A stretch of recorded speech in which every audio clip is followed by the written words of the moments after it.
Hello అండి, అందరికీ నమస్కారం. Welcome back to my channel pure thoughts. ఈరోజు మన స్టోరీ వచ్చేసి my dear rowdy episode number 40. Late చేయకుండా స్టోరీలోకి వెళ్ళిపోదాం. లోపల వంట చేసే మూడ్ లేక బామ్మ, పంచులు వేసే పవర్ తగ్గి తాతయ్య హాల్లో సోఫాలో అటొక్కలు ఇటొక్కలు దిగులుగా కూర్చున్నారు. మన డీడీ పాప ఇవన్నీ ఎప్పుడో దాటింది కాబట్టి కిచెన్లో బిజీ అయింది. ఏమండి, మాఫియా అంటే నేషనల్ లెవెల్ చేసే బ్యాచా అని అడిగింది జాను. కాదు, ఇంటర్నేషనల్ లెవెల్ బ్యాచ్, అంటే అన్నిట్లో వాళ్ళే టాప్ అనుకో అన్నాడు నీరజంగా. ఆమె కళ్ళు తుడుచుకుంటూ ఇప్పుడు ఏం చేయాలి, నాకేం పాలు పోవడం లేదు అనగానే, పాలు పోకపోతే పెరుగు పంపించు అని వినిపించి ఎదురుగా చూసేసరికి సుచిత్ర నవ్వుతూ లోపలికొచ్చింది. జాను తాతయ్య ఒకరినొకరు డల్గా చూసుకున్నారు. యాక్చువల్గా వీళ్ళు ఎందుకు వచ్చారో ముందు తెలుసుకుందాం. ఒకరోజు ముందు విమ్ము అంకల్ హౌస్ టీవీలో Indian top fashion designer Mrs విశిష్ట అని చూసి తాతయ్య హాల్లో నుండి జాను అంటూ పొలికేక పట్టాడు. ఆమె కంగారుగా పరిగెత్తుకుంటూ వచ్చి ఏమైందండి అని అడిగింది రొప్పుతూ.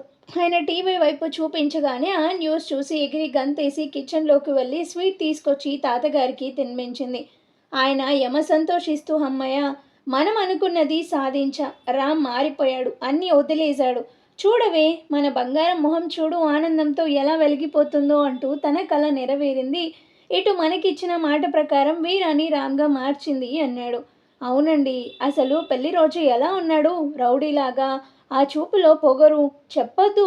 నాకు ముందు భయం వేసింది వాణ్ణి చూడగాని, కానీ తర్వాత వాడే మన రామ్ అని తెలిసి భయం పోయి పిచ్చి సంతోషం వేసింది. నాకు వెంటనే వాళ్ళిద్దరినీ చూడాలనిపిస్తుంది అనగానే ఆయన, రేపే వెళ్దాం, ఎటో నలుగురు రేపు మార్నింగ్ వచ్చేస్తారుగా, లేవగానే వెళ్ళడం, విశిష్టతో మాట్లాడి సూరి సుచీలని పిలవడం, వీరాని వాళ్ళ ముందు ఉంచి రామ్గా పరిచయం చేయడం. అది విని సుచిత్ర సూరి ఆనందంగా రామ్ని హక్ చేసుకోవడం, మనమిద్దరం సోఫాలో కూర్చొని సేమ్ ఇలాగే స్వీట్ తింటూ ఆనందించడం అన్నాడు. ఇదంతా గుర్తు చేసుకొని ఇప్పుడు వాళ్ళిద్దరూ డల్ అయ్యారు. కథ క్లైమాక్స్కి వచ్చిందని సంబరపడినంతసేపు నిలవలేదు ఆనందం. సుచిత్ర, గౌతమి వెనుక సురేంద్ర ముగ్గురు వచ్చి కూర్చున్నారు. సుచిత్ర విషి అంటూ పిలవగానే వంట పనిలో బిజీగా ఉన్న విశిష్ట, వామ్మో అత్త కూడా వచ్చేసింది, నో డౌట్ ఈ తాతయ్య రమ్మని ఫోన్ చేసి ఉంటాడు అనుకుంటూ హాల్లోకి వెళ్ళింది. సుచి లేచి తనని హక్ చేసుకొని, నాకు తెలుసు బంగారం, నువ్వు సాధిస్తావని అన్నది నవ్వుతూ. ఇందులో నాదేమీ లేదత్తా, అంతా ఆయన క్రెడిటే. ఆయన కనుక నటాషా సంగతి తెలుసుకొని బయట పెట్టకపోతే నేనేమీ సాధించలేకపోయేదాన్ని అన్నది. అలా అని ఆ డిజైన్స్ ఏమీ మీ ఆయన గీయలేదుగా, నువ్వే కదా నీ క్రియేటివిటీతో సాధించావు అన్నది కళ్ళెగరేస్తూ. అబ్బా ఒప్పుకో విషయం, లేకుంటే నువ్వు అవుననే వరకు ఊరుకోదు అన్నాడు సురేంద్ర నవ్వుతూ. లేదు మామ, నా వర్క్ 20% అయితే నా హస్బెండ్ చేసిన హెల్ప్ 80% అంటూ నవ్వింది. అవును, సిద్ధు వైషు ఏరి అని అడిగింది చుట్టూ చూస్తూ. విశిష్ట చెప్పేలోపే విత్ చిట్టి సుమ వచ్చారు లోపలికి. కాళీ రావడంతో బాగున్నారా తాతయ్య అంటూ తాతగారిని పలకరించాడు. ఇక్కడికి వచ్చే ముందు వరకు బాగానే ఉన్నా, ఇక్కడికి వచ్చాకే అస్సలు బాగోలేదు అంటూ నీరసంగా చెప్పాడు. అందరి అటెన్షన్ ఆయన వైపు డైవర్ట్ అయింది. ఇందాక హుషారుగా ఇల్లంతా తిరిగాడు, ఇప్పుడేమైంది అని అనుకున్నాడు సురేంద్ర. జాను కూడా నాది సేమ్ డైలాగ్ తెలుగులో అంది. నా వల్లే కదా తాతయ్య అనుకుంది విశిష్ట మనసులో. అదేంటి నాన్న, వీర ఏమైనా అన్నాడా అని అడిగింది సీరియస్గా. లేదు సుచి, నాకే మనసు బాగోలేదు అనగానే విశిష్ట, చిట్టి ఫిష్ చికెన్ కడుగు, తర్వాత అందరికీ జ్యూస్ ఇవ్వు అన్నది. చిట్టి కిచెన్లోకి వెళ్తుంటే సింహ, రే చిట్టి, చికెను జ్యూస్ కాదు, ఫ్రిడ్జ్లో పెట్టి జ్యూస్ ఉంటుంది అనగానే అందరూ నవ్వారు. చిట్టి అనుకున్నాడు. సుమాదా అంటూ విశిష్ట చేయి పట్టుకొని అందరికీ చూపిస్తూ, సుమ అంటే తనే, కాళీ అన్న చెల్లి అన్నది. ఆ అమ్మాయి అందరికీ నమస్కారం చేసి నవ్వింది. కాళీ సింహాన్ని చూపించి, నాకు కాబోయే బావా విషి బంగారమే ఈ పెళ్లి కుదిరించింది అన్నాడు నవ్వుతూ. సురేంద్ర, దట్స్ గ్రేట్ అంటూ కళ్ళెగరేశాడు. వెంటనే గౌతమి తన మెడలోని బంగారు గొలుసు ఒకటి తీసి పైకి సుమ మెడలో వెయ్యబోతుంటే కాళీ, అయ్యో ఎందుకు మేడం ఇప్పుడు అన్నాడు ఇబ్బందిగా నవ్వుతూ. ఆ పెళ్లి కుదిరింది, కాబోయే పెళ్లి కూతురికే నేనిచ్చే గిఫ్ట్ అంటూ నవ్వుతూ గొలుసు వేసింది. విశిష్ట, సింహ అన్న సుమకి మన ఇల్లు చూపించు అన్నది. వాళ్ళిద్దరూ వెళ్ళగానే కాళీ అన్న మీ ఫ్రెండ్ పైన ఉన్నాడు అని చెప్పగానే సుబ్బు కాళీ పైకి వెళ్ళారు. పైన వీర, సిద్ధు, వైషు సీరియస్గా మూవీ చూస్తుంటే కాళీ సిద్ధు అంటూ వచ్చి పక్కన కూర్చున్నాడు. హే కాళీ, సుబ్బు అంటూ హైఫై ఇచ్చి ఎంతసేపు అయిందొచ్చి అని అడిగాడు నవ్వుతూ. వాళ్ళిద్దరూ ఇప్పుడే అనగానే సింహ రాలేదా అని అడిగాడు సిద్ధు. రే, మీ పంచాయతీలు కింద ఎడవండి, ఇక్కడ కాదు అన్నాడు వీర సీరియస్గా. సరే పదండి కిందికి అంటుంటే అది కాదు సిద్ధు, నువ్వెందుకు వచ్చావో మా దగ్గరికి, ఆ విషయం మర్చిపోయావా అని అడిగాడు కాళీ. వైషు వీళ్ళు రాగానే కిందికి వెళ్ళిపోయింది. హో అదా, రామ్ కోసం. చూడు వీరా, చాలా రోజుల తర్వాత ఫ్రీగా ఉన్నాడు, ఇదే కరెక్ట్ టైము, పద రామ్ కోసం వెతుకుదాం అన్నాడు కాళీ. కదా, నేనేంటి ఈ వీరా దగ్గరికి రాగానే ఆ విషయమే మర్చిపోయాను అనుకుంటూ, వీరా బ్రో, ఆ రోజు నువ్వు అన్నావు కదా మా నాన్న డ్రైవర్ ఎక్కడున్నాడో తెలిస్తే క్లారిటీ వస్తుందని, ఆ డ్రైవర్ ఫోటో సంపాదించా ఓల్డ్ ఫొటోస్లో నుండి అంటూ ఫోన్ బయటికి తీశాడు. వీరా, ఖాళీ అని మీరు అనుకుంటే సరిపోయిందా అన్నాడు సీరియస్గా. అంటే నువ్వు ఇంట్లో ఉన్నావు కదా బ్రో అంటూ ఫోటోని కాళీకి చూపించాడు సిద్ధు. అది చూసి కాళీ షాక్. కారణం ఆ డ్రైవరే వీరా వాళ్ళ నాన్న.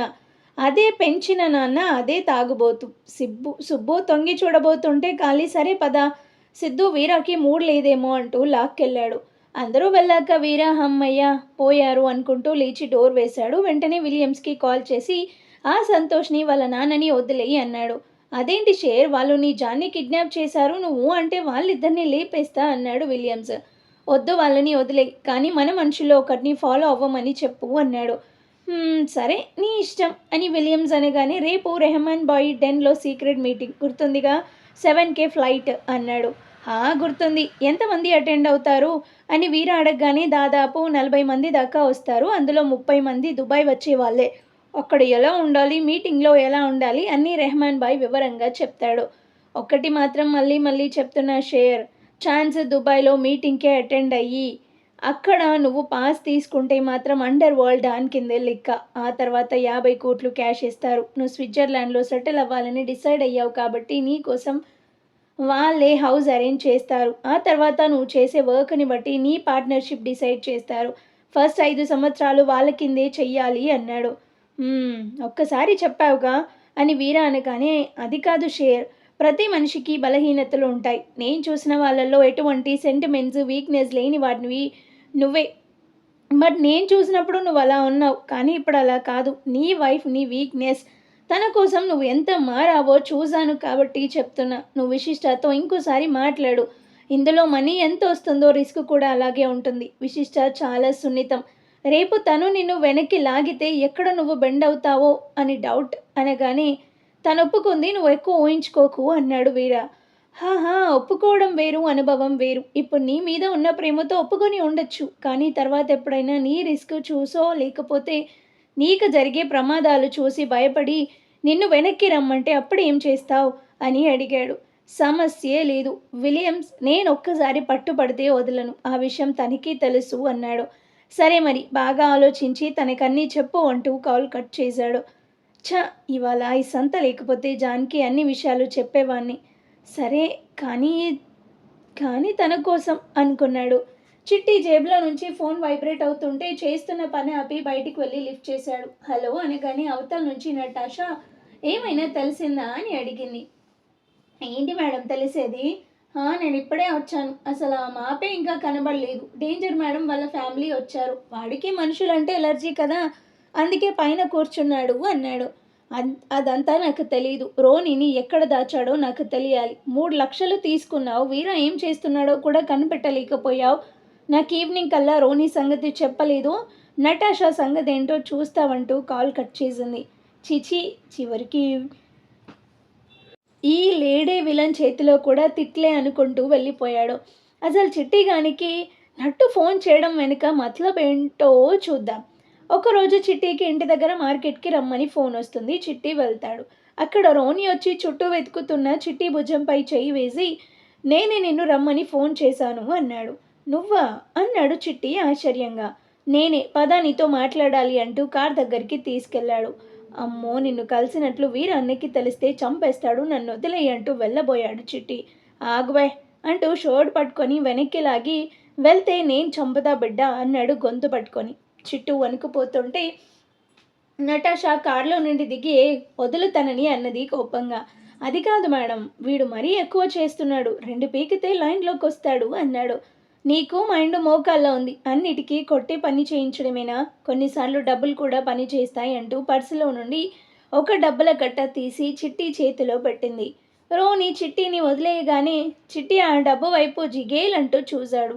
నటాషా రోనికి సైగ చేసింది చూడు అని. చిట్టి వెంటనే అవి నటాషాకి తిరిగిస్తూ, మేడం మీరెవరో కానీ చిట్టిని డబ్బులతో కొనలేరని తెలుసుకోండి అంటూ వెళ్ళబోతుంటే, సరే నీ కర్మ, ₹1,00,000 మిస్ అవుతున్నావు, నువ్వు కాకపోతే ఇంకోడు అంటూ సీరియస్గా చూసేసరికి, 1,00,000 అనుకుంటూ సరే చెప్పండి ఏం చేయాలో అని అడిగాడు.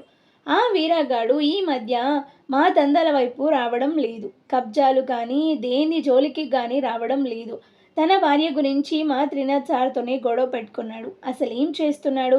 కొంప తీసి ఆ అమ్మాయి అదే విశిష్ట మానేయమని చెప్పిందా ఏంటి అని అడిగాడు.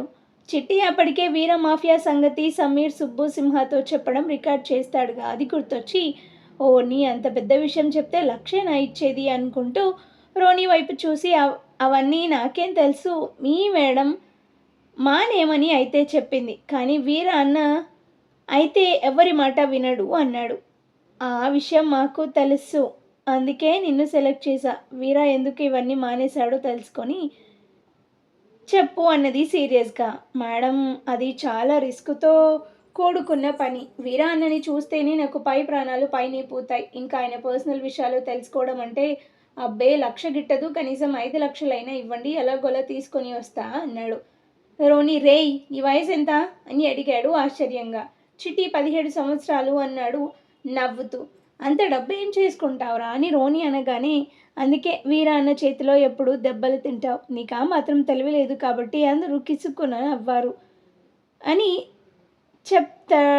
చెప్తాడు రోని. రేయ్ కొట్టానంటే గూబ గులాబ్ జామ్ అవుద్ది, మూసుకొని చెప్పు అనగానే, డబ్బులు ఎవరైనా ఏం చేస్తారు, దాచుకుంటారు. నేను చీటీ పాటలు పాడి చాలానే పోగేశాను. ఇంకో 10 లక్షలు వస్తే మా ఊళ్ళో ఇల్లు కట్టేస్తా అన్నాడు. నటాషా సరే సరే ఏదో ఒకటేడు ఇందా అంటూ ఇంకొంచెం అమౌంట్ కలిపి మొత్తం 1,00,000 ఇచ్చి, ఇంకో వారంలో మిగతాది ఇస్తాను, ఈలోపు ఇన్ఫర్మేషన్ సేకరించు అంటూ కారెక్కింది. రోని నీ పని బాగుందిరా అంటూ నవ్వి కారెక్కాడు. ఆ తర్వాత ఇంకో వారానికి కలిసిన చిట్టి వీరా విలియమ్స్తో సంతుని, రంగు అంకుల్ని దాచిన విషయం నటాషా చెవిలో వేసి 2,00,000 తీసుకొని పోయాడు. ఆ తర్వాత వీరా మాఫియా అంటూ ఏదో మాట్లాడుతున్నాడని, పూర్తి వివరాలు త్వరలో తెలుసుకొని చెప్తా అన్నాడు. ఆ తర్వాత ఢిల్లీలో మిస్ ఇండియా కాంపిటీషన్లో రోనిని కొట్టి వీరా హైదరాబాద్లో దాచాడు. అందుకే నటాషా మళ్ళీ చిట్టికి ఫోన్ చేసింది. అది జరిగింది. ఇకపోతే వీరా దుబాయ్ ప్రయాణం ఆగితే అది చిట్టి వలన అని తెలిస్తే వారిని రక్షించడం మన వల్ల కాదు. విలియమ్స్తో ఫోన్ మాట్లాడిన తర్వాత వీరా తీవ్రమైన ఆలోచనల్లో పడ్డాడు. అవును, జాన్ ఒప్పుకుంది అంటే నా కోసం మాత్రమే. రేపు ఎటు నుంచైనా ఏదైనా ప్రమాదం వస్తే, తన నిర్ణయం మార్చుకుంటే, వెనక్కి వెళ్దామని ప్రెషర్ తెస్తే ఏంటి పరిస్థితి? చిన్నప్పటి నుంచి నేను అనుకున్నట్టు ఏమీ జరగలేదు, జాన్ విషయంలో తప్ప. ఆ త్రినాథ్ గాడు నా వల్ల కోట్లు సంపాదించాడు. విలియమ్స్ వలన ఎవరికి రాని అవకాశం నాకు వచ్చింది. 50 కోట్లు, ఆ తర్వాత కొన్ని 100 కోట్లు. ఎస్, ఈ అవకాశాన్ని మిస్ అవ్వకూడదు. అవును అనుకుంటూ లేచి బాల్కనీలోకి వచ్చాడు. కింద మామిడి చెట్టు కింద చైర్స్ వేసుకొని సింహ, సుమ కబుర్లు చెప్పుకుంటూ నవ్వుకుంటున్నారు.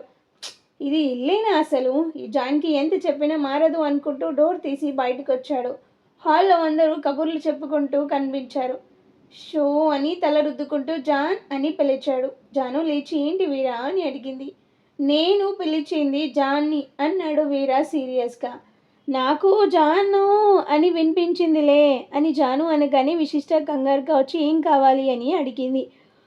నీ పనుల వలన తల పగిలిపోతుంది, ఒక టీ కప్పు పడే నా మొహాన అనేసి వెళ్ళిపోయాడు.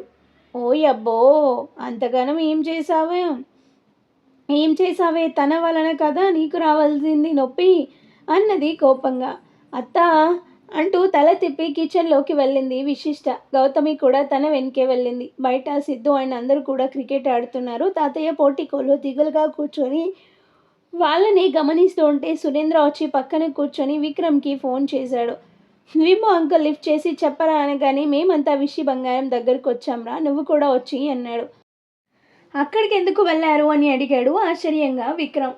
మేము ఇంకో 1 వీక్లో వెళ్ళిపోతాం కదరా, విశిష్టాన్ని కలిసినట్టుంటుంది, తను సాధించిన విజయానికి కంగ్రాట్స్ చెప్పినట్టు ఉంటుందని వచ్చామనగానే విమ్ము అంకుల్, హో సరే కానీ నాకైతే కుదరదు, అర్జెంట్ మీటింగ్ ఉంది అంటూ కాల్ కట్ చేశాడు. సురేంద్ర తాతయ్యతో, ఏంటి మావయ్య గారు, మార్నింగ్ ఏమో స్కై అడ్వాంటేజ్మెంట్ బెలూన్ లాగా తెగ హడావిడి చేశారు, ఇప్పుడేమో గాలి తీసేసిన బెలూన్ లాగా చెప్పబడ్డారేంటి సంగతి అని అడిగాడు.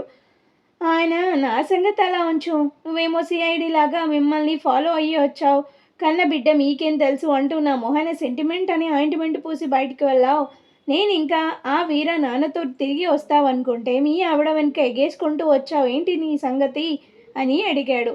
సురేంద్ర, అదా, అసలు ఈ సుచిత్రకి వీర అంటే పడదు, ఎందుకైనా మంచిదని తనతోనే ఉందామని అనగానే, తాతయ్య సూరి, ఇందాక వీరని చూస్తుంటే ఏదో తెలియని ప్రేమ గట్రా అన్నావు ఎందుకు అని అడిగాడు. నా సంగతి అలా ఉంచండి, మీరు నిజంగా విషి కోసమే వచ్చారా అని అడిగాడు ఆయన వైపు చూస్తూ. ఆయన, ఇద్దరి కోసం, నాకు వీర అంటే కోపం ఏం లేదు అని చెప్పగానే అది అర్థమైంది. నాకెందుకో మీరు అత్తయ్య గారు వీర మీద స్పెషల్ ఇంట్రెస్ట్ చూపిస్తున్నారు ఏంటా అని డౌట్ అనగానే, ఆయన, ఇదంతా ఎందుకు కానీ స్ట్రైట్గా పాయింట్లోకి రా అనగానే, సిద్ధు కొట్టిన బాల్ అక్కడే కూర్చొని మ్యాచ్ చూస్తున్న వైషు తగిలింది. తను అబ్బా అంటూ అరిచేసరికి అందరూ కంగారుగా తన దగ్గరికే పరిగెత్తారు. పైన టీ తీసుకొని వచ్చిన విశిష్ట చేతిలో నుంచి కప్పు తీసుకున్నాడు. కొరకొర చూస్తూ, డాన్ కమ్ షేర్, ఏమైంది, ఎందుకు కోపం అని అడిగింది విశిష్ట పక్కనే కూర్చుంటూ. నీకు తెలీదా అనగానే, తెలియకేగా అడుగుతున్నా. షూ, అసలు ఇది ఇల్లేనా, ఎవరికి నచ్చినట్టు వాళ్ళు ఉంటున్నారు అని అడిగాడు విసుక్కుంటూ. ఇప్పుడు ఎవరేం చేశారు నిన్ను అని అడిగింది కంగారుగా. ఇటురా అంటూ చేయి పట్టుకొని తీసుకెళ్ళి సింహాని సుమాని చూపించి, ఏంటిదంతా అని అడిగాడు. విశిష్ట నవ్వి, ప్రేమ అన్నది. అవన్నీ వాళ్ళింటి దగ్గర పెట్టుకోమను, నా ఇంట్లో కాదు అని వీర అనగానే, అయ్యో, నువ్వు మాత్రం నా వెనుక పడినప్పుడు నేను ఎక్కడికి వెళ్తే అక్కడికే వచ్చావు, ఒకరోజు ఏకంగా నా రూమ్లోకి వచ్చావు, మరి అది తప్పు కాదా అంటూ నవ్వేసరికి, అది వేరు ఇది వేరు అంటూ లోపలికి వెళ్ళాడు. వేరు లేదు, కాండం లేదు, అన్నీ ఒకటే, వారిద్దరూ కలిసి జీవితం పంచుకోబోతున్నారు, ఒకరి గురించి ఒకరు తెలుసుకుంటున్నారు, అందులో తప్పేముంది అన్నది. ఇలాంటివి బాగానే చెప్పావు, మీ సంతకి ఇంకో గంట మాత్రమే టైము, గుర్తుందా అని అడిగాడు. గంట కాదు కానీ సాయంత్రం వరకు వెళ్ళిపోతారు, ఆ తర్వాత నేను రమ్మన్నా రారులే అంటూ బెడ్ మీదకి వాలింది. ఏమైంది, పడుకున్నావు అని అడిగాడు చెయ్యి పట్టుకొని. ఏంటో మార్నింగ్ నుంచి నీరసంగా ఉంది, మా అమ్మ బామ్మ కాస్త రెస్ట్ తీసుకోమన్నారు, అన్నట్లు ఇది ఎలా ఉందో తిని చెప్పు అంటూ రస్మలై ఉన్న కప్పు ఇచ్చింది. నువ్వు చేసావా అని అడిగాడు టేస్ట్ చేస్తూ. హా అంటూ నవ్వింది విశిష్ట. బాగానే ఉంది అంటూ స్పూన్తో తనకి అందించేసరికి, వద్దు, నాకు ఎందుకో స్మెల్ పడడం లేదు అంటూ వాష్రూమ్కి వెళ్ళి వామిటింగ్ చేసుకుంది. వీర కంగారుగా వచ్చి ఏమైంది అని అడిగాడు. విశిష్ట సిగ్గుపడుతూ వీర చేయి తీసుకొని తన పొట్ట మీద పెట్టింది. అబ్బా, క్లియర్గా చెప్పు జాన్ అన్నాడు సీరియస్గా. బుల్లి మాపే వస్తున్నాడు సీనియర్ మాపే గారు అంటూ నవ్వింది విశిష్ట. ముందు అర్థం కాలేదు, తర్వాత అర్థమై, ఏంటి అని అడిగాడు ఆశ్చర్యంగా కమ్మ ఆనందంగా. ఇవాళ నిన్ను ఇంట్లో ఉండమని ఎందుకు చెప్పానో తెలుసా అంటూ వీరాని హక్ చేసుకొని, నువ్వు తండ్రివి కాబోతున్నావు అన్నది. వీర తన తల ఎత్తి, నిజంగానా అని అడిగాడు ఆశ్చర్యంగా. విశిష్ట చెంప మీద ఒక్కటి పీకి, ఇలాంటి విషయాల్లో ఎవరైనా అబద్ధం చెప్తారా అని అడిగింది. అంతే, వీర తనని పైకి లేపి గిరగిరా తిప్పి కిందికి దించి, నాకేం మాట్లాడాలో కూడా అర్థం కావడం లేదు జాన్, నిజం అంటూ బెడ్ మీద కూర్చోబెట్టి, చెప్పు నీకేం కావాలి అని అడిగాడు ఆనందంగా. విశిష్ట తన వైపే చూస్తూ, నాకేం వద్దు, నువ్వు ఎప్పుడు ఇలాగే ఆనందంగా ఉండాలి, కాకపోతే నాతో మాత్రమే కాదు అందరితో అన్నది. ఏహే,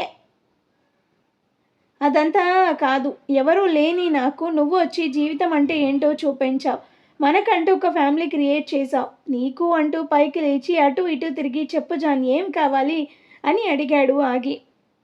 తన గొంతులోనే కాదు మొహంలో కూడా చాలా ఆనందం కనబడుతుంది. సరే, ఈ ఒక్కరోజు నువ్వు ఇలా ఒక్కడివే కాకుండా అందరితో సరదాగా టైం గడపాలి అన్నది. అంతే, షేర్ మొహంలో నవ్వు మాయమైంది. నీకు నిజంగానే పిచ్చుంది జాన్, ఇంత గుడ్ న్యూస్ చెప్పి ఏ డైమండ్ నెక్లెజో అడగాలి కానీ ఇదేం కోరిక అన్నాడు సీరియస్గా. నేను అవన్నీ అడగనని మీకు తెలుసు కదా, నాకు నువ్వు పక్కనుంటే చాలు. సరే, నీ ఇష్టం, ఆ కోరిక చెప్తాను అంటూ లేచి వెళ్తుంటే, షూ అంటూ సరే పద వస్తా కానీ ఎవరైనా ఎక్కువ తక్కువ చేస్తే మాత్రం ఊరుకోను, ముఖ్యంగా మీ తాత అన్నాడు కోపంగా. విశిష్ట వెనక్కి తిరిగి I love you so much అంటూ నవ్వి హక్ చేసుకుంది. వీర తన పెదవులు అందుకుని 2 నిమిషాల తర్వాత వదిలి థ్యాంక్స్ జాన్ అన్నాడు. Hi dad. మా ఆయన థ్యాంక్స్ కూడా నేర్చుకున్నాడే. సరే పద అంటూ చేయి పట్టుకొని తీసుకొచ్చింది. వీళ్ళు వెళ్ళేసరికి హాల్లో ఎవ్వరూ లేరు. ఎక్కడికి వెళ్ళారందరూ అన్నది చుట్టూ చూస్తూ. వెళ్ళిపోతే బాగుండు, పీడ పోతుంది అనేశాడు. అంతే. విశిష్ట కొర కొర చూసేసరికి ఏం మాట్లాడకుండా గమ్మున కిందికొచ్చాడు. బయట చూసేసరికి అందరూ వైషు చుట్టూ చేరి సానుభూతి యాత్ర చేస్తూ కనిపించారు.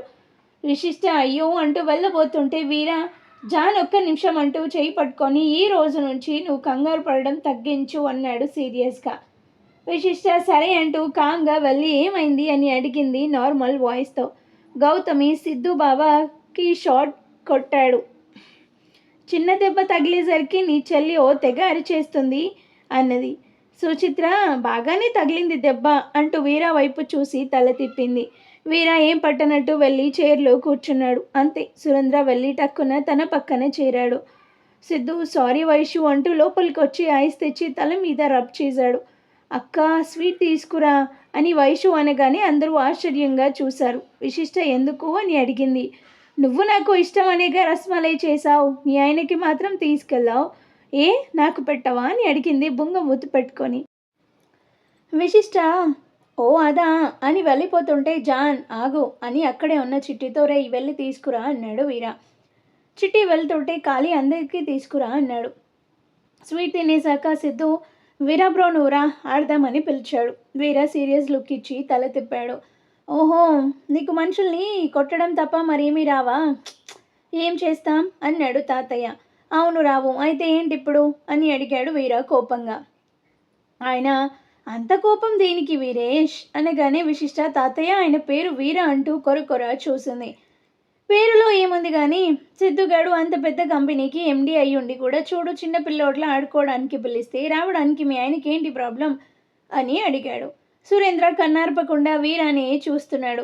వదిలే నాన్న, ఆయన గారికి రాదేమో అని సూర్య అలా గుడ్లప్పగించి చూడకపోతే ఆడొచ్చుగా, కాలేజ్లో ఛాంపియన్గా నువ్వు అన్నది. సురేంద్ర సరేనంటూ లేవగానే తాతయ్య కూడా లేచి నేను ఆడతా అంటూ లేచాడు. వైషు నేను కూడా అంది. సుచిత్ర నేను కూడా అనగానే సిద్ధు మమ్మీ వైషు మీ ఇద్దరూ వద్దు, మీకు రాదు అంటూ సింహతో నూరా అన్నాడు. సుచిత్ర రే నాకు రాదని నువ్వెలా డిసైడ్ చేస్తావురా అంటూ బ్యాట్ తీసుకొని వెళ్ళింది. విశిష్ట నవ్వుతూ వచ్చి వీరా పక్కనే కూర్చుంది. ఏమైనా తాగుతావా జాన్ అని అడిగాడు వీరా. ఏమొద్దు అన్నది. వీరా చిట్టి అంటూ పిలిచాడు. చిట్టి ఫాస్ట్గా వచ్చి అనగానే మేడంకి జ్యూస్ తీసుకురా అన్నాడు. అబ్బో అనుకుంటూ లోపలికి వెళ్ళి జ్యూస్తో వచ్చాడు చిట్టి. వీరా గ్లాస్ తీసుకొని విశిష్టాకి ఇచ్చి చిట్టితో వెళ్ళి ఐస్ క్రీమ్ తీసుకురా అన్నాడు.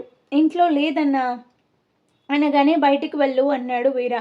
ఇక్కడ దొరకవన్నా, దొరికే చోటు తీసుకురావే అంటూ పర్సు తీసి 2000 రూపాయలు నోట్ ఇచ్చాడు వీరా. జాను గౌతమి అంతా గమనిస్తున్నారు.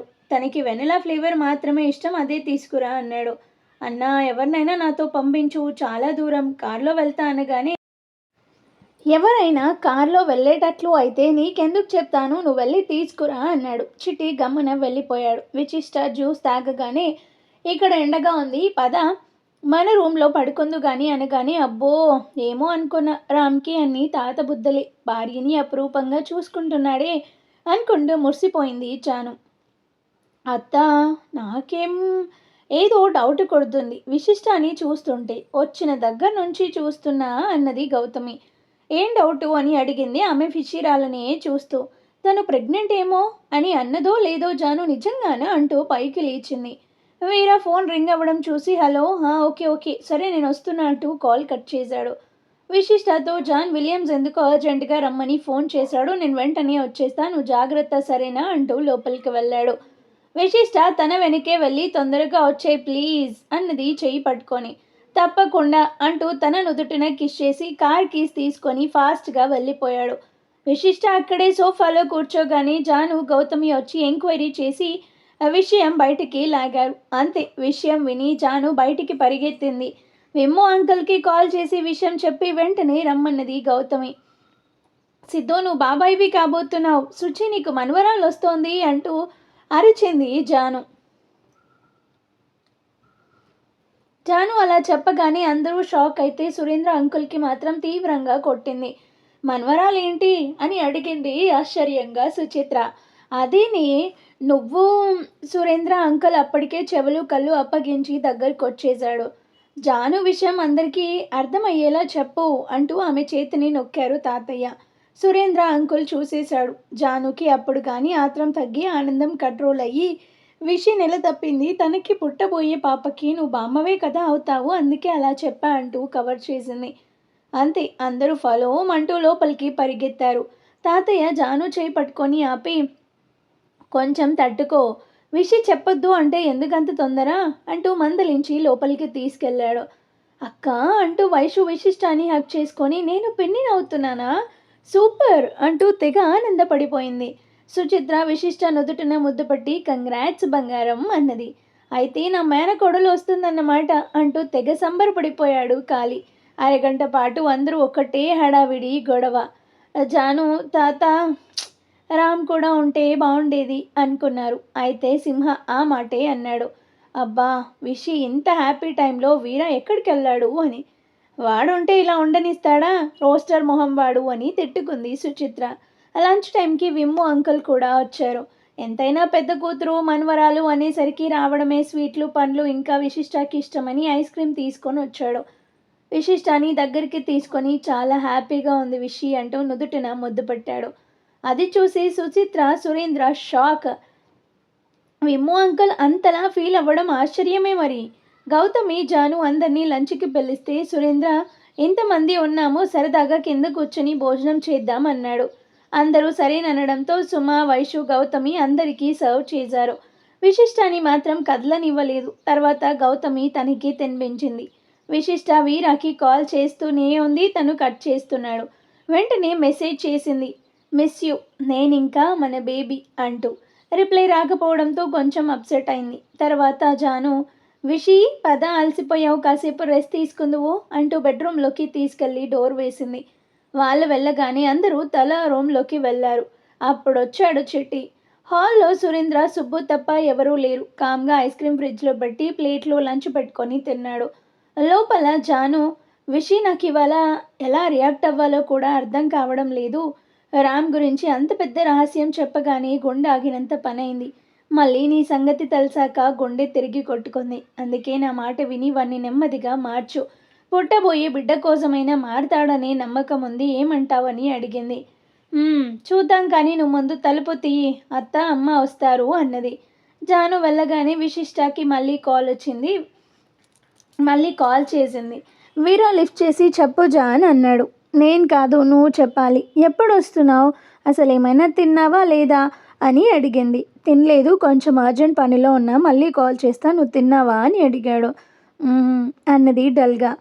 నాకు అర్థమైంది, ఎంత హ్యాపీ టైంలో నిన్ను వదిలేసి వెళ్ళాననేగా, తొందరగా వచ్చేస్తా, అప్పుడు నువ్వేం పనిష్మెంట్ ఇచ్చినా ఓకే, బాయ్ అంటూ ముద్దు పెట్టి కాల్ కట్ చేశాడు. విశిష్ట షో ఏంటో అంత అర్జెంట్ పని అనుకుంటూ బెడ్ మీద వాలింది.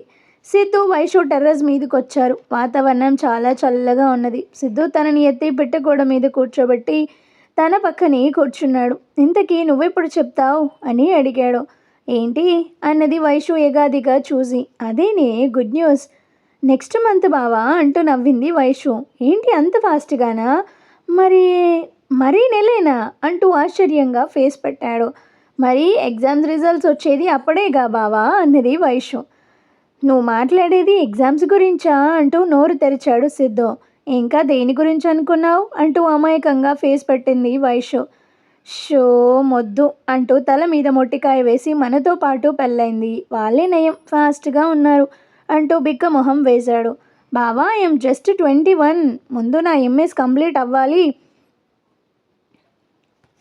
తరువాత మన కంపెనీలో ఎండీగా ఛార్జ్ తీసుకోవాలి, అప్పుడు ఆలోచిద్దాం అంటూ నవ్వింది.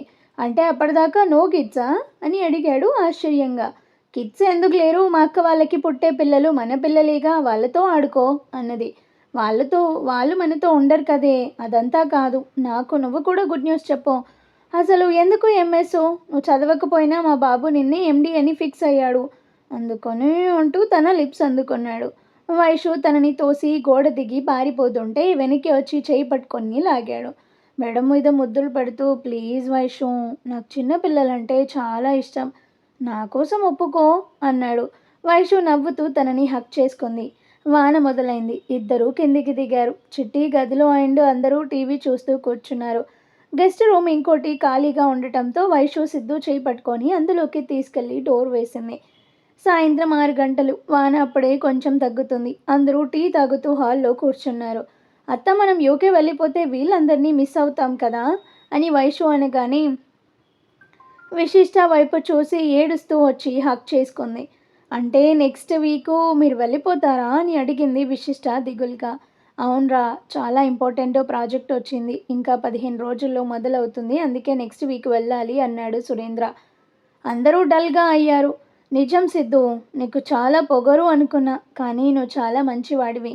నీ చదువు, ఆస్తి, కంపెనీ అన్నీ పక్కన పెట్టిన మాతో కలిసిపోయావు అన్నాడు కాళీ నవ్వుతూ. సురేంద్ర, డబ్బుదేముంది కాళీ, ఇవాళ ఉంటుంది, రేపు ఉంటుందనే నమ్మకం లేదు. మనుషులు, బంధాలు ఇవే శాశ్వతంగా ఉంటాయి అన్నాడు సీరియస్గా. సుచిత్ర, ఉఫ్ఫో, ఇదేం బాగోలేదు. ఇంత హ్యాపీ మూమెంట్స్లో ఇలా ఉంటే కాదు. వైషు, కమాన్, స్లిప్స్ రెడీ చెయ్యి, ఎవరికి ఏదొస్తే అది చెయ్యాలి అన్నది. అంటే పాట, డ్యాన్స్ అవేగా అని అడిగాడు సింహ. అవును అవే, కానివ్వండి కానివ్వండి అంటూ అందరినీ రెడీ చేసింది సుచిత్ర. వైషు, సుమ కలిసి స్లిప్స్ రెడీ చేశారు. ముందు తాతయ్య తీశారు. ఆ స్లిప్స్లో ఎవరంటే ఇష్టమో వాళ్ళకి ముద్దు పెట్టాలి అని వచ్చింది. ఆయన చదవగానే అందరూ చప్పట్లు కొడుతూ అరిచారు. అందరూ జాను వైపు చూశారు. అదొక్కటే సంబరం అంటూ చూసింది ఆమె. ఆయన లేచి అందరి వైపు చూసి హాల్లో ఉన్న వీరా ఫోటోకి ముద్దు పట్టాడు. అందరూ షాక్. సుచిత్ర మాత్రం, అదేంటి నాన్న, నీకు అమ్మ తర్వాత నేనే కదా, మా ఇద్దరిని వదిలేసి ఆ రౌ అంటూ ఆగి, అదే ఆ వీరంకి పెట్టావేంటి అని అడిగింది ఆశ్చర్యంగా. మరి నాకు ముని మనవరాల్ని ఇవ్వబోతుంది రా అని అనబోయి వీరానేగా, అందుకే అన్నాడు. సురేంద్ర, రా వీరానా, ఎక్కడికి రావాలి అనుకున్నాడు సురేంద్ర. అలా చూసినా విశిష్టకి ఇవ్వాలి కదా. ఏంటో మా నాన్న ఒక్కోసారి ఏం చేస్తాడో ఆయనకే అర్థం కాదు అనుకున్నాడు విక్రమ్. విశిష్ట మనసంతా వీర దగ్గరే ఉంది. తర్వాత సింహాని సెలెక్ట్ చేశాడు తాతయ్య. సింహాకి నచ్చిన వల్ల వాయ తీయాలి అని వచ్చింది. అందరి వైపు చూసి వెళ్ళి చిట్టి గారిని 2 చేతులతో పైకి లేపాడు. అంతే, గిరగిరా తిప్పి కిందికి వదిలాడు. చచ్చాన్రో అంటూ పులి కూక పెట్టాడు చిట్టి. అలా ఒక్కొక్కరికి ఒక్కొక్కటి వచ్చింది. విమ్ము అంకుల్కి పాట అని మాత్రమే వచ్చింది. అందరూ పాడాలి పాడాలి అంటూ అరుస్తుంటే ఆయన తన ఫోన్లో ఒక పాట పెట్టాడు. సిద్ధు మామ చీటింగ్ అని అరిచాడు. ఆయన స్లిప్ చూపించి పాట అని మాత్రమే ఉంది, పాడమనో వినిపించాలనో రాయలేదు అన్నాడు నవ్వుతూ. షెడ్, పాట అని రాసి వదిలేసానా, చూడలేదే అని తల కొట్టుకుంది వైషు. లాస్ట్కి విషి, వైషు మిగిలారు. విషికి డ్యాన్స్, వైషుకి డ్యాన్స్ విత్ పెయిర్ అని వచ్చింది. అంతే, అక్క చెల్లెలిద్దరూ చున్నీలు నడుంకి కట్టారు. గౌతమి విషిని వద్దులే తల్లి అన్నది. సుచిత్ర కూడా అవునరా బంగారం అని పిలిచింది. ఏం కాదు, నాకు డ్యాన్స్ చేసి చాలా రోజులైంది అంటూ టీవీ ఆన్ చేసి సాంగ్ పెట్టింది. తకడు తకడు తక్కజుమ్ తకడు తకడు తక్కజుమ్ తకడు తకడు తక్కజుమ్ తక్కజుమ్ అంటూ జీన్స్ మూవీలో సాంగ్ కరెక్ట్ యాప్ట్ అయింది అక్క చెల్లెళ్ళకి. కన్నులతో చూసేది గురువా, కనులకు సొంతవునా, కనులకు సొంతమౌనా, కన్నుల్లో కను పాపై నీవు నన్ను విడిపోలేవు, ఇక నన్ను విడిపోలేవు. ఆ పాటకి విషి, వైషులు డ్యాన్స్కి అందరూ మైమరిచి చూస్తూ ఉండిపోయారు. సిద్ధు బావకి హుషారొచ్చింది. అంతే, ప్రశాంతలాగా లేచి వెళ్ళి ఇద్దరి మధ్యలో దూరి చెరువు చేతో అటు ఇటు తిప్పుతూ డ్యాన్స్ మొదలుపెట్టాడు. జల జల జల జల జంట పదాలు, గల గల గల గల జంట పదాలు ఉన్నవిలే, తెలుగున ఉన్నవిలే, విడదీయుంటే న్యాయం కాదు, విడదీసేస్తే వివరం లేదు, రెండేలే, రెండు అందరికీ కాళ్ళు ఆడటం మొదలెట్టాయి. తర్వాత నెమ్మదిగా ఒక్కొక్కరు వచ్చి డాన్సింగ్ మొదలెట్టారు. సుచి, జాను, సుమ, సుబ్బు జాయిన్ అయ్యారు. లాస్ట్కి వచ్చింది సాంగ్. అంతే జోరు అందుకుంది. వేము, సురేంద్ర తప్ప అందరూ వెళ్ళి జాయిన్ అయ్యారు. అంతే జాన్ అని కోపంగా వినిపించి అందరూ టక్కున ఆగిపోయారు. వీర విపరీతమైన కోపంతో లోపలికి వచ్చి విశిష్ట చేయి పట్టుకొని అందరి నుంచి కొంచెం పక్కకి లాగాడు. నీకు బుద్ధుందా? ప్రెగ్నెంట్ అని తెలిసి ఇంటర్ డాన్స్లో అని అరిచాడు. చెప్పొద్దు. అందరూ సుమ, చిట్టి, వైషు, జాను, గౌతమి భయపడడం స్టార్ట్ చేశారు. అంటే సరదాగా అని విశిష్ట అనగానే ఏంటి కుప్పిగంతులు వేయడం సరదానా? నీ సంగతి అలా ఉంచు అంటూ అందరి వైపు చూసి మీకు తెలిసి కూడా తనని ఎందుకు డాన్స్ చేయించారు అని అడిగాడు కోపంతో. తప్పు నాదే, వాళ్ళొద్దనే అన్నారు అన్నది వీర చేయి పట్టుకొని. నువ్వు ప్రతిదానికి వాళ్ళకి సపోర్ట్ చేస్తుంటే ఇదిగో ఇలాగే వేషాలు వేస్తారు అన్నాడు వీర. సుచిత్ర వెంటనే అందుకొని నోరు కంట్రోల్లో పెట్టుకో, వేషాలు వేయాల్సిన అవసరం మాకు లేదు. అసలు మిమ్మల్ని అంటున్నావు? అరే భార్య ప్రెగ్నెంట్ అని తెలిసి తనని వదిలేసి వెళ్ళింది నువ్వు అన్నది కోపంగా. సురేంద్ర చేసుకొని సుచి ఆగు, అతను చెప్పిన విధానం తప్పు కానీ చెప్పిందైతే కరెక్టే కదా అన్నాడు. విక్రమ్ అందుకొని ఏంటి కరెక్టు? ఇప్పటిదాకా పత్తా లేడు, రాగానే మనందరి మీద నోరు పారేసుకోవడం కరెక్టా అంటూ వీర వైపు కొర చూశాడు. ఏయ్ నువ్వెందుకు వచ్చావు? అసలు నేనంటేనే గిట్టదు, మరి ఎందుకు మా ఇంటి చుట్టూ తిరుగుతావు అని అడిగాడు కోపంగా. నేనేమి నీకోసం రాలేదు, నా కూతురు కోసం, నాకు పుట్టబోయే మనవరాలి కోసం వచ్చాను అన్నాడు అంతకన్నా కోపంగా. అదేం కాదు, మీరంతా వచ్చేది ఒకటే ఉద్దేశం కోసం. మీకు జాన్ అంటే ప్రేమ ఉంది, నాకు లేదు అని ఏదో విధంగా నిరూపించాలని అన్నాడు వీర. తాతయ్య అదేం లేదు వీరా, అలా ఎందుకు చేస్తాం? మా అందరికీ తను ఎంతో, నువ్వు అంతే అన్నాడు. సుచిత్ర నో అస్సలు అలా కంపేర్ చేయకండి నాన్న. నా విషి బంగారం ఎక్కడా, వీడెక్కడా? అది పిచ్చిది కాబట్టి వీడిని భరిస్తుంది అన్నది. అంతే వీరాకి కోపం పీక్స్కెళ్ళింది. కోపంతో సుచిత్ర వైపు వెళ్ళబోతుంటే విశిష్ట తాతయ్య ప్లీజ్ అందరినీ తీసుకెళ్ళు అంటూ రిక్వెస్ట్ చేసింది. సుచిత్ర చూడు, నువ్వు రాకముందు అందరం ఎంత హ్యాపీగానో ఎంజాయ్ చేశాం. నువ్వు వచ్చావు అంతా చెడగొట్టావు. నువ్వు మా లైఫ్లోకి రావడమే మా బ్యాడ్ లక్ అన్నదో లేదో విశిష్టకి చాలా కోపం వచ్చింది.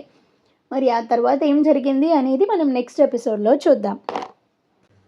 స్టోరీ నచ్చితే లైక్ చేయండి, షేర్ చేయండి అండ్ అలాగే మన ఛానల్ని కూడా సబ్స్క్రైబ్ చేసుకొని హైప్ ఆప్షన్ని క్లిక్ చేసి పాయింట్స్ ఇవ్వండి. Thank you.